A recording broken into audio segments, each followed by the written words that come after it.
Bem-vindos ao canal Matemática Sem Mistérios, com a série Matemática para Todos.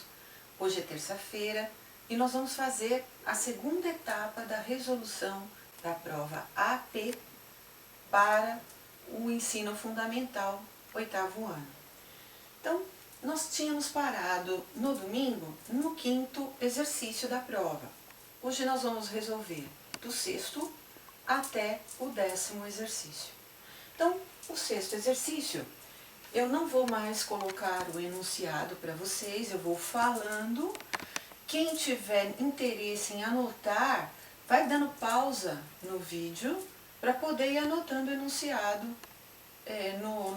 nos apontamentos de vocês, ok? Então, no sexto exercício, nós temos assim: o salário de Pedro é 10% maior que o salário de Carlos. Então, o enunciado do problema disse para nós isso, que o salário de Pedro é igual ao salário do Carlos, aumentado 10% do próprio salário do Carlos. Se os dois tiverem um aumento salarial de 10%, então, além disso aqui, desses dados, eles tiverem um aumento de 10%. Né? Como ficará a relação entre os seus salários? Aí tem o item A, B, C e D, que depois, na hora de responder, eu vou estar lendo para vocês, tá bom? Então, a ideia é saber se, quando houver um aumento, será que vai continuar 10% o salário, a diferença de salário entre os dois? Então, não tem dado nenhum no exercício. Uma saída para resolver esse problema é você atribuir valores. Então, por exemplo, vamos supor que eu coloque aqui que cada um dos dois ganhe R$100. No caso aqui, vamos supor, Carlos ganhe R$100. Então, o salário do Pedro vai ser os R$100 mais 10%. E o que seria esses 10% conforme já aprendemos na sala de aula? Seria 10 sobre 100. Então, nós teríamos aqui que seria 100 mais 10 por 100. E aí, ele aumenta 10%. Então, vamos colocar mais vezes 10%, ou seja, mais 100%. Nós teríamos aqui uma simplificação desse 100 com esse, e nós teríamos R$110. Ou seja, o salário do Pedro seria o salário do Carlos mais R$10, que R$10 representa exatamente 10% de 100. Aí, eles têm um aumento. Eu posso aumentar para 120 e 120. Vai acontecer o que aí no caso? Vai acontecer a mesma coisa. Por quê? Porque 10% vai ser sempre essa diferença que vai existir entre eles. Portanto, o que nós podemos concluir com relação ao exercício? Olha lá, na letra A, o salário de Pedro e o salário de Carlos vão ficar iguais? Não. Para começar, já no início do problema diz que existe essa diferença que é de 10%. Então, não seria a resposta A. Vamos analisar a resposta C. Vou dar uma pulada aqui na resposta B. O salário de Pedro ficará maior do que o salário de Carlos menos 10%. Também não, porque se ele acresce, não tem como diminuir. O salário de Pedro, na letra D, o salário de Pedro ficará maior do que o salário de Carlos em mais de 10%. Também não, porque esse aumento está limitado a 10%. E, obviamente, já existia essa diferença entre eles, então essa diferença sempre vai existir. Logo, qual é a conclusão do exercício? É a letra B, que diz: o salário de Pedro continuará 10% maior que o salário de Carlos. Eu vou escrever para vocês aqui, que é a letra B. E vou repetir: o salário de Pedro continuará 10% maior que o salário de Carlos. Se houver alguma dúvida, coloquem nos comentários. E se vocês tiverem a necessidade de ter o enunciado do exercício, me avisem nos comentários. Eu escrevo para vocês, ok? Sétimo exercício. Dá para você fazer a resolução dessa questão substituindo os R$100 por 300? Vamos tentar. Porque é muito 100 aí, tá dando confusão. É mais fácil fácil, né?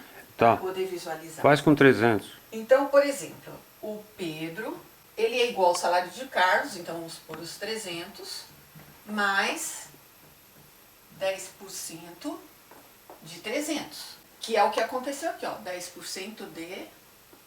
Tá claro? Então, nós vamos ter lá 300 mais 10 sobre 100, 10%, de, que é a multiplicação, 300. Então, dá para simplificar, e aí nós vamos ter, né? 3 vezes 10, 30. Então, 300 mais 30, 330. Então, sempre será 10% a mais, porque 10% de 300 é 30. Tá ok, pessoal?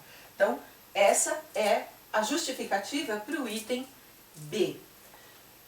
Acho que é isso. Vamos lá. 7º exercício. Então, no exercício 7, nós temos aqui, na figura a seguir, as retas R e S. Então, a reta R, que é essa aqui, e a S, são paralelas, né? Então, elas não têm ponto em comum, porque são paralelas. E aí eu coloquei para vocês essa parte do enunciado aqui, R paralelo a S. E H, que é esse ponto aqui, é ponto médio do segmento IL. Se ele é ponto médio, ele divide o segmento que ele está falando aqui em duas partes iguais. Então, quem é o segmento que ele formou aqui? IL seria esse segmento aqui, ó, vai do ponto I ao ponto L. Então, se ele é ponto médio, ele divide em duas partes de mesma medida. E essa parte do enunciado eu coloquei para vocês aqui, ó, H é ponto médio, D e L. Então, por que eu estou dizendo que tem a mesma medida, né? Porque na teoria de ponto médio, ele fala que todo ponto médio de um segmento, ele divide esse segmento em duas partes iguais. Nós não tivemos essa matéria ainda, então por isso que eu estou dando toda essa explicação para vocês, como também já fiz na parte de orientação. Bom, aí continuando o exercício.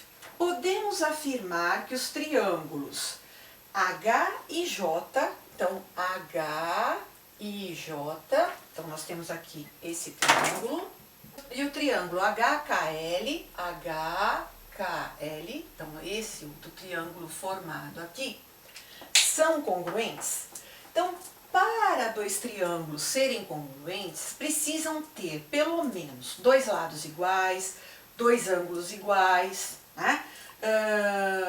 Ou mais um lado igual e mais um ângulo igual. Algo desse tipo nos casos de congruência de triângulos, tá ok? Então, congruência a gente simboliza por 3 risquinhos, tá claro? Então, por isso eu escrevi aqui, ó, o triângulo HIJ é congruente ao triângulo HKL. Agora, vamos identificar então essa relação de lados e ângulos iguais. Em primeiro momento, o próprio exercício já disse para nós aqui, ó, que esse lado é igual a esse. Então, um L nós já temos. Se nós já temos um L, eu já elimino aqui, ó, a parte A, né? Porque aqui só fala que são todos os ângulos iguais, né? E fico com os outros 3 itens para analisar qual deles vão entrar, tá? Um outro detalhe, sendo o H o ponto médio, então, ele, da forma que ele está aqui, ele também está posicionado em uma outra relação com o segmento JK. Ao fazer isso, o que acontece? Nós temos retas concorrentes aqui. Retas concorrentes são retas que têm um ponto em comum. E esse ponto em comum nas retas concorrentes, ele forma para nós ângulos opostos pelo vértice. E eu também expliquei isso para vocês na orientação. Então, o H, ele forma, né, um ângulo oposto pelo vértice. E nós aprendemos que ângulos opostos pelo vértice, eles têm a mesma medida. Então, se aqui for 60 graus, aqui também vai ser 60 graus. Se for 30, vai ser 30. Então, a medida é a mesma. Então, eles têm medida igual. Medidas iguais, né?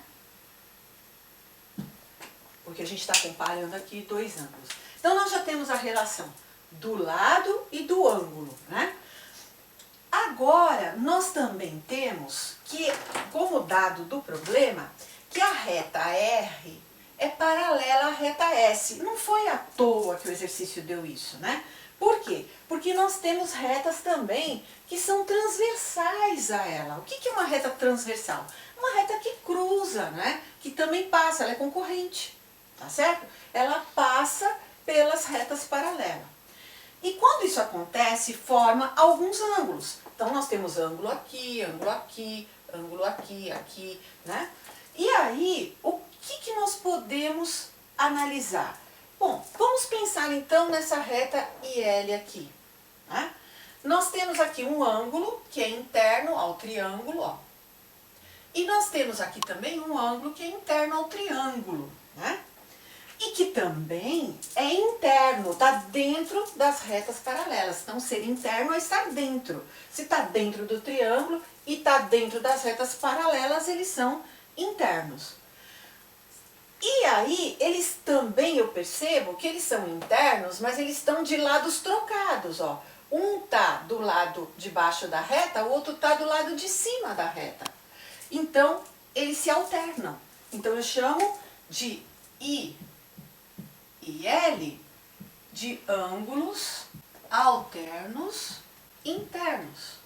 E diz na teoria de ângulos alternos internos, onde envolve retas paralelas e transversais, que as medidas são iguais.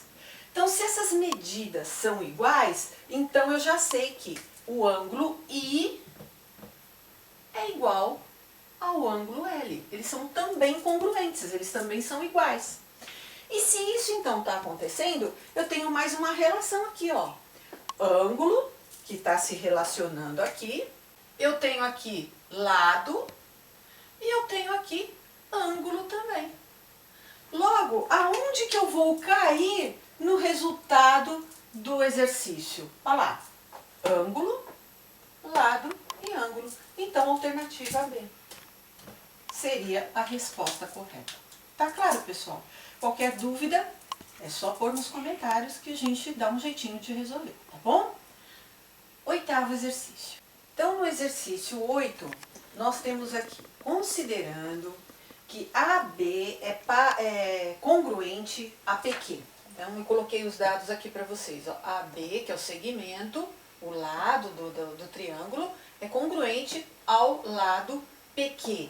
Esse congruente tanto pode ser 3 risquinhos, como pode ser representado dessa forma, tá? Com um tiozinho lá em cima que quer dizer congruência.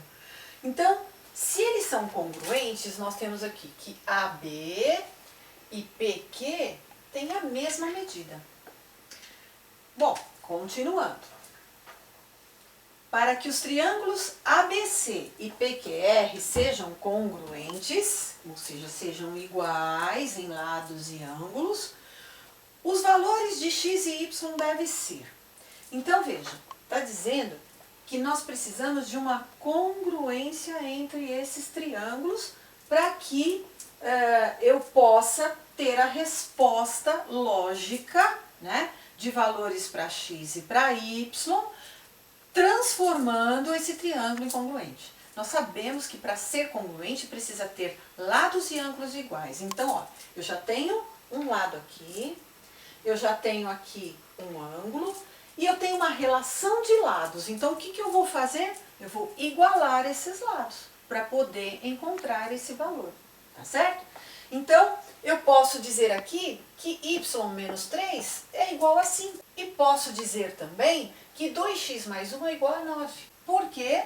Porque eu estou dizendo que esses triângulos precisam ser congruentes. E se eles têm que ser congruentes, lados e ângulos têm que ser iguais. Então, ficaram duas equações do primeiro grau para resolver. Como é que eu resolvo uma equação do primeiro grau? Eu passo o que não tem letra para o segundo membro. Por que eu falei o que não tem letra, né? Porque aqui nós temos letras diferentes, ó, x, y, né? Então, eu vou passar no primeiro caso o que não tem y para o segundo membro. Então vai ficar aqui. Y é igual a 5. Agora, quando eu passo o menos 3, ele passa como mais 3. Por quê? Muda o membro, muda a operação. E no caso aqui, nós temos no canal aula de equação do primeiro grau. Vocês podem parar o vídeo, ir até lá na aula e ver como que se processa, como se resolve uma equação do primeiro grau, né? E aí vocês voltam aqui e continuem apreciando o exercício número 8. Então, 5 mais 3, 8. Então, o y é 8. E o valor do x? Bom, passa o 1. Ele não tem x, ele passa para o segundo membro, com a operação inversa. Então, o 2x fica no primeiro membro, eu mantenho o 9 que já estava no segundo membro e passo o 1 para o segundo membro com a operação trocada. Ele era mais 1, virou menos 1. Faço a continha. Então, 2x é igual a 9 menos 1, que é 8. O 2 está multiplicando o x. A operação inversa da multiplicação é a divisão. Então, ele passa dividindo. Fica x igual a 8 dividido por 2. E 8 dividido por 2 é 4. Então, encontramos o valor de x, que faz esses triângulos também, né? Ele também faz esses triângulos serem congruentes. Então, qual seria a resposta? Y igual a 8 e x igual a 4. Letra B. Seria a resposta correta, ok? Exercício 9. Então, o nono exercício. Dos quadriláteros a seguir, qual ou quais aquele ou aqueles que tem, né? Tem com chapeuzinho também, porque pode ser vários, ao menos um eixo de simetria. Então, eu expliquei para vocês o que era o eixo de simetria, né? Seria o eixo que corta ao meio em duas partes muito semelhantes, né? E iguais, tendo as mesmas condições de um lado ou do outro, e que representa, né, um eixo imaginário sobre essa figura, sobre a imagem de uma pessoa, etc. Então, vamos pensar nessas figuras geométricas, qual apresenta essa característica, esse eixo de simetria. Então, quais dos quadriláteros, né? O eixo de simetria tem que dividir em duas partes iguais. Se eu traçar aqui o eixo de simetria, ou seja, dividir aqui ao meio, a parte do lado direito de 1 não vai representar a mesma coisa que a parte do lado esquerdo de 1. Então, essa figura 1 já está eliminada. Portanto, eu já elimino aqui no exercício, na resposta do exercício, essa parte de todos, né? E vamos continuar olhando os outros, porque o 1 está eliminado também nos outros itens. No item 2, né, nós temos um retângulo. Se nós traçarmos aqui essa linha imaginária que a gente está chamando de eixo de simetria, né, bem ao meio, né, porque o eixo de simetria ele corta a figura ao meio, né? Então vamos pensar nisso aqui. Ele vai ter dois ângulos retos para o lado esquerdo, dois ângulos retos para o lado direito, um lado igual ao outro e essas partes iguais. Então, traçou a simetria. Então, esse quadrilátero número 2, que é o retângulo, ele apresenta a simetria. Então, o 2 entra na resposta. Portanto, aqui, a parte B não entra na nossa resposta, né? Então, agora nós precisamos definir entre C e D. Vamos pensar aqui no quadrado. Então, nós vamos traçar também o eixo de simetria. E aí, com as mesmas características que o retângulo apresenta, o quadrado também vai ter seus ângulos retos e suas partes semelhantes. Então, o 3 também representa. Falta eliminar ou entrar o paralelogramo, né? Então, se traçarmos o eixo de simetria no paralelogramo, nós não vamos ter essa relação de semelhança. Por quê? Devido aos lados paralelos, mas que são oblíquos. Então, ele não apresenta essa questão de semelhança na sua simetria. Portanto, nós temos como resposta apenas a figura 2 e 3 apresentando as mesmas características na simetria. Vamos ao exercício 10. No 10º exercício, nós temos a seguinte pergunta. Quadriláteros são polígonos que possuem. Então, quadriláteros, primeira coisa que eu tenho que pensar, quadri vem de 4. Então, é uma figura geométrica que tem 4 lados. Então, pensa, por exemplo, num quadrado. 4 lados. Aí, o que acontece? Ao falar isso, eu já elimino o A e elimino o B.